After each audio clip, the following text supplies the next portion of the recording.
पण आता तुम्ही म्हणसान कायची सकाळ सकाळ किरकिर. राव खरं ना राव, काय सांगू तुम्हाला, आज आम्हाला खरं लय लेट झालं बाबा उठाय. मग काय पटपट गोदाड्या काढून घेतल्या, म्हणलं चला लवकर घरी जाऊ. दरवाजा उघडते तर काय बाहेर उजेडच उजेड. म्हणलं आपल्याला बोलणंच खायला लागते, पण बोलणं नाही बसलं बरं झालं. मग काय म्हणलं चला रमत गमत पायी जाऊ घरी. गेलो घरी. घरी गेलं होतं काय बाबा, आज सगळे आमच्या आधी उठले होते. मग तर काय आश्चर्यचकितच झाले मी. मग पटपट उरकलं ना आलो पुन्हा दुकानवर आल्यावर काय सकाळी साहेब तापले नव्हते, पण काहीतरी नंतरहून तापलेच की राव. पहा कशी वाकडी इकडी ॲक्टिंग करते मै. राव द्या राव, मला ना खरंच इज्जतच नाही राहिली काही. अरे कौन भौंक रहा है ये बदतमीज. आणि ही पागाय म्हणे सकाळ सकाळ बोरं खाती. पण आता तिला बोरं खाताना पाहून माझ्या तोंडाला बी पाणी सुटलं. मग काय म्या बी घेतले बोरं सकाळ सकाळ. आंबटची बोरं लागली बाबा, पण खायला तोंड काय थांबतं का. मग काय वाजवले 2-4, पुन्हा पिशवीत बी घेतले दुकानवर खायला भरून. दुकान एरियाला जर लेट झाले तर नवरा सकाळ सकाळ तापला राव. मग थोबाड काय नीट राहतं का. आताच दुकानावर आले होते, पण कसे 3 वाजले तर कळबी नाही. साहेब आल्यात बी मला घ्यायला.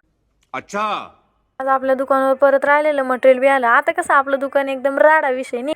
साहेबांनी मला आणलं त्याच्या दुकानावर, बसली मोबाईल म्हणून तोंड कसून. मला भलता आला बाई राग. मग मी आले, म्हणलं आता साहेबाचे मै जरा भांडणं झालं तर साहेबासाठी काहीतरी चांगलं बनवा. मग काय बनवली बेतराची चटणी एकदम ठसका. साहेबाला आवडती बरं का म्हणून बनवली.